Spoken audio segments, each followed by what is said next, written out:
What if I told you that loneliness isn't just a social problem anymore? It's becoming one of the world's most profitable industries. Every year, billions of dollars are spent helping people live alone. Food delivered to one person, movies streamed to one person, groceries delivered to one person, AI companions talking to one person, dating apps keeping millions searching. It sounds like progress, but here's the uncomfortable question. If technology was supposed to connect us, why are so many people feeling more isolated than ever? Today we're asking a question almost nobody is asking. Not whether people are lonely, but whether modern society has quietly adapted to loneliness and started making money from it. Kate, thanks for being here. Thanks for having me. And honestly, this might be one of the most misunderstood conversations we've ever had. Because when people hear the word loneliness, they immediately think of sadness, mental health, relationships. But loneliness has become something much bigger than that. It's now shaping entire industries. That's a bold statement. Are you saying companies want people to be lonely? No, and that's an important distinction. I'm not saying companies created loneliness. I'm saying something much more interesting. Markets adapt. Whenever society changes, business follows. And over the last few decades, society changed dramatically. People marry later. Many never marry. More people live alone than ever before. Remote work increased. Shopping moved online. Entertainment moved home. Friendships became digital. Companies simply built products around the world people were already creating.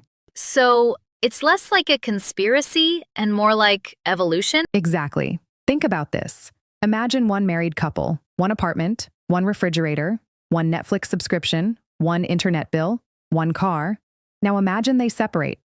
Suddenly, 2 apartments, 2 refrigerators, 2 subscriptions, 2 grocery deliveries, 2 streaming accounts, 2 insurance policies, 2 everything. Without anyone intending it, overall consumption increases. I've honestly never looked at it that way. Most people haven't, because we're used to thinking emotionally, but businesses think mathematically, not because they're evil, because that's literally their job.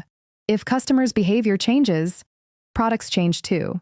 And that explains why almost every new service today seems designed around one individual instead of families. Exactly. Look at advertising. 50 years ago, commercials showed families around dinner tables. Parents, children, neighbors, community. Today's advertising often focuses on one person. My playlist, my food, my algorithm, my recommendations, my experience. It's subtle, but it reflects how society has shifted. That's actually true. Even food delivery apps. The entire experience is built around not needing another human. Exactly. Years ago, ordering dinner usually meant calling someone or going out. Today, 2 taps. Food arrives. No conversation, no interaction. Again, that's convenient. Convenience itself isn't the problem. The interesting question is what happens when every inconvenience involving people disappears. Because relationships are inconvenient. Exactly. Friends cancel, partners argue, neighbors are noisy, family can be exhausting, real people require patience, algorithms don't. That's a terrifying sentence. Because it's true. Technology keeps removing friction, but relationships have always depended on friction. Learning patience, compromise, conflict, forgiveness. If we remove every uncomfortable interaction, we also remove many opportunities to build genuine connection. It's almost like we've optimized life, but accidentally optimized away parts of being human. That's exactly the paradox. Modern life has become incredibly efficient. You can work from home, exercise at home, watch movies at home, shop from home, learn online, even talk to AI at home. For the first time in history, it's possible to spend several days with almost no meaningful face-to-face interaction. Not because you're forced to, because you simply don't have to leave. And what's strange, many people don't even notice it's happening. Because it happens gradually. Nobody wakes up thinking, I'm going to isolate myself. It starts with convenience. I'll skip the grocery store. I'll order food. I'll watch Netflix tonight. I'll answer tomorrow. One decision isn't significant. Thousands of tiny decisions change your lifestyle. And then, one day, you realize most of your conversations happen through a screen. Exactly. And here's where it gets even more interesting. People often think loneliness means having nobody around, but researchers increasingly distinguish between being alone and feeling alone. You can sit in a crowded office and still feel disconnected. You can have thousands of followers and nobody you would call during a crisis. Those aren't the same thing. So maybe this isn't a story about people disappearing. Maybe it's a story about connection changing. Yes, and I think that's where this conversation really begins. Because once you understand that, you start noticing something almost everywhere you look. Before we continue, I want to ask you something. Do you think people today are actually lonelier or simply more honest about being lonely? Probably both. But there's another possibility people rarely consider. Maybe loneliness isn't increasing as fast as we think. Maybe it's just becoming easier to sustain. What do you mean by easier to sustain? Think about being lonely in 1985. You wanted entertainment? You went outside. You wanted to meet someone? You left the house? You wanted food? You drove to the store? You wanted to watch a movie?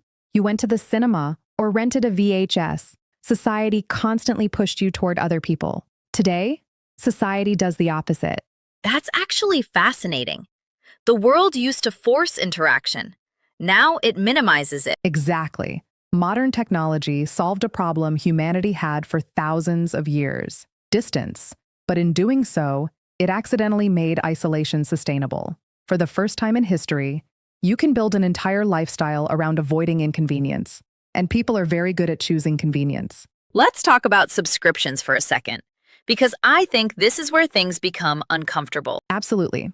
Think about how many things people subscribe to today: Netflix, Spotify, YouTube Premium, cloud storage, food services, gaming subscriptions, AI subscriptions, dating apps, meditation apps. People aren't just buying products anymore. They're subscribing to experiences. And many of those experiences happen entirely alone. And subscriptions are perfect for businesses. They're a dream. Companies no longer ask, "How can we sell this once?" They ask, "How can we become part of someone's daily routine?"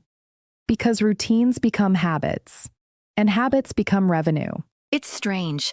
People joke about paying $10 here and $15 there, but at some point, your entire life becomes a monthly payment. Exactly. And here's the uncomfortable part.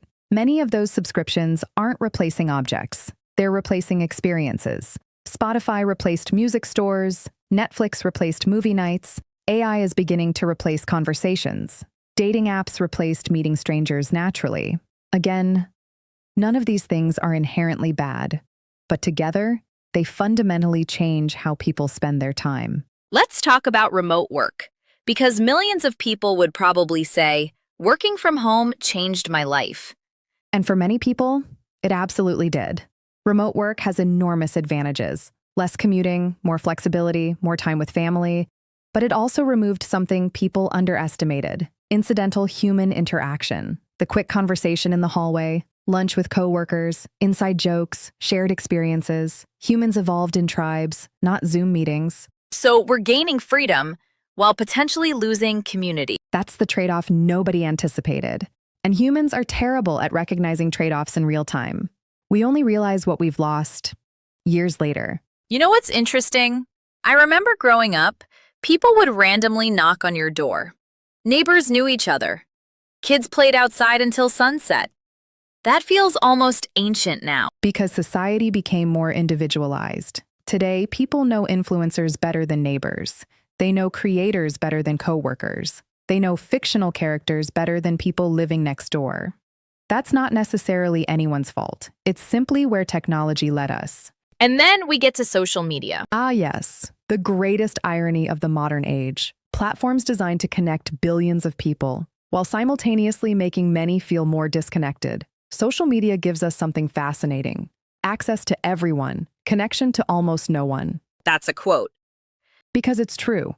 Humans evolved to maintain relatively small social circles. Yet today, your brain compares your life against thousands of people every week. Their vacations, their relationships, their success, their bodies, their homes. Eventually, you stop living your own life and start observing everyone else's. And observation feels surprisingly similar to participation. Exactly. Watching people isn't the same as knowing them. Following someone isn't friendship. Likes aren't affection, and comments aren't connection. But our brains often blur those lines. There's another elephant in the room. AI. Of course, because AI might become the biggest shift of all. We're entering an era where millions of people will regularly talk to something that isn't human. And for many, those conversations will feel meaningful. That's unprecedented in human history. Do you think AI companions are dangerous? I think that's the wrong question. The better question is, what happens when artificial relationships become easier than real ones? Because real relationships require effort. AI never gets tired, never forgets your birthday, never judges you, never leaves. Real people do all those things. Which means we're approaching a future where technology doesn't just entertain us, it comforts us. Exactly. And comfort is powerful. Humans will almost always choose comfort over discomfort. Which brings us to perhaps the most important question of this entire conversation. What happens to society when loneliness stops feeling painful? Because pain usually motivates change. But if technology becomes good enough at masking loneliness, people may stop trying to escape it altogether. And that's where this story stops being about technology and starts becoming about humanity itself. Exactly. Because maybe the biggest question isn't, why are people lonely? Maybe it's, what kind of world are we building if nobody needs anyone anymore? And I have a feeling that's where things become truly unsettling. It already is. The unsettling part isn't that technology is changing. It's that we're adapting to those changes much faster than we realize. Let's imagine something for a moment. It's the year 2035. You wake up.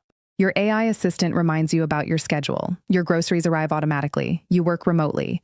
Your entertainment is personalized. Your closest confidant is an AI that knows you better than anyone else. And for days, you never truly need another person. Does that future sound impossible? Or does it sound strangely familiar? You know what's fascinating? 20 years ago, if someone told you people would willingly talk to artificial companions every day, you would have laughed. Absolutely. And yet here we are.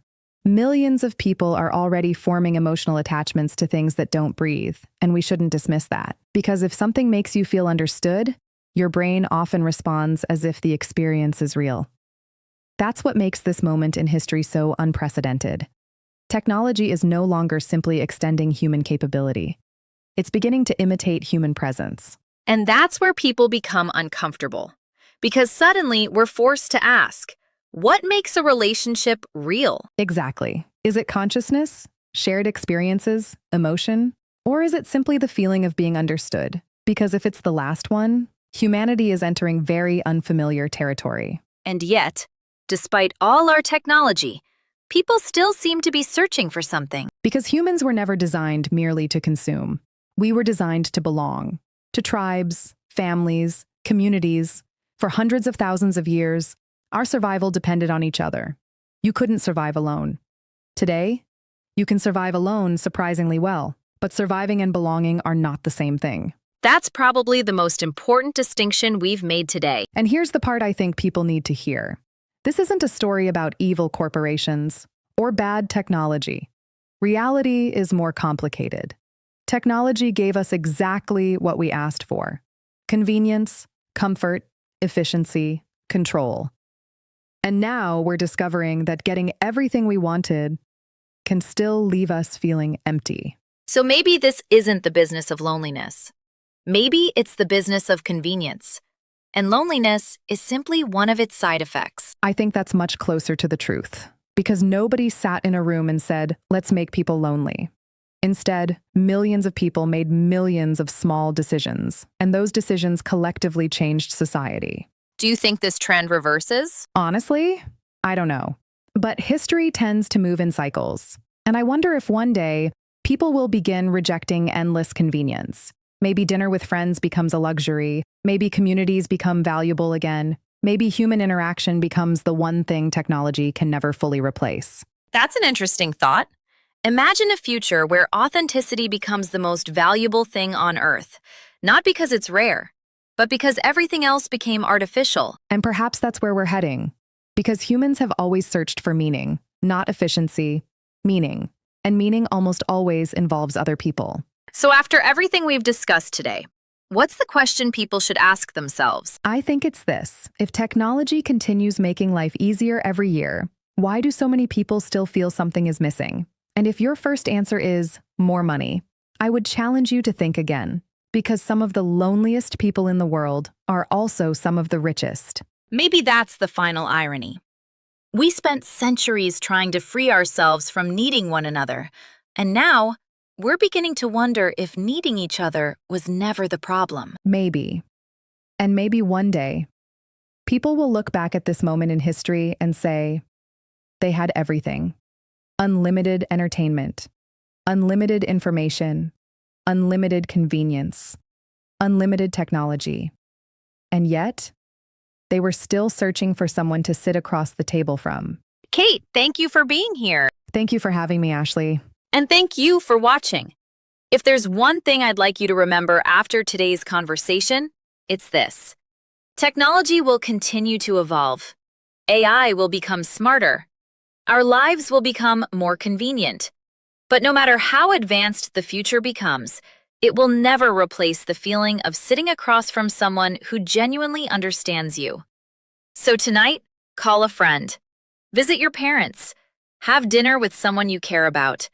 Because in a world that's learning how to live without people, choosing people may become the most important decision we ever make.